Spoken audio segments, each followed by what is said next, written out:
Dear viewers, আজকের topic হলো should এবং শুড হ্যাভ। শুড এবং শুড হ্যাভ সেন্টেন্সে কখন কোনটা ইউজ করতে হবে না জানা থাকলে জেনে নাও আজকের ভিডিওটি তোমার জন্য। Let's get started. Dear viewers, তোমরা শুড কখন ইউজ করবে? যদি কোনো বাংলা বাক্যের শেষে উচিত কথাটি উল্লেখ থাকে তাহলে তোমরা শুড ইউজ করে সেন্টেন্স মেক করবে। যেমন তোমার আসা উচিত, ইউ শুড কাম। তোমার যাওয়া উচিত, ইউ শুড গো। আমার যাওয়া উচিত, আই শুড গো। আমার সেখানে যাওয়া উচিত, আই শুড গো দেয়ার। আমার বাড়ি যাওয়া উচিত, আই শুড গো হোম।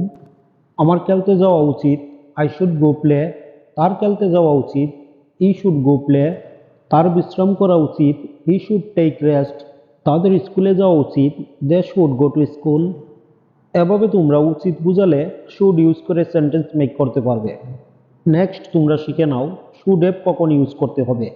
যদি কোনো বাংলা বাক্যের শেষে উচিত ছিল কথাটি উল্লেখ থাকে তাহলে তোমরা শুড হ্যাভ ইউজ করে সেন্টেন্স মেক করবে। যেমন আমার যাওয়া উচিত ছিল, আই শুড হ্যাভ গন। তোমার যাওয়া উচিত ছিল, ইউ শুড হ্যাভ গন।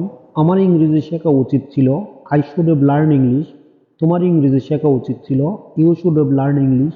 তোমার বিদেশে যাওয়া উচিত ছিল, you should have gone abroad. তোমার কাজটি করা উচিত ছিল, you should have done the work. তাদের খেলা করা উচিত ছিল, দে শুড হ্যাভ প্লেড। এভাবে তোমরা উচিত বুঝালে শুড আর উচিত ছিল বুঝালে শুড হ্যাভ ইউজ করে সেন্টেন্স মেক করতে পারবে। ডিয়ার ভিউয়ার্স, এরকম আরও ভিডিও পেতে আমার চ্যানেলটি তোমরা সাবস্ক্রাইব করে রাখো। আজ এ পর্যন্তই, ভালো থাকো সবাই। আল্লাহ হাফেজ।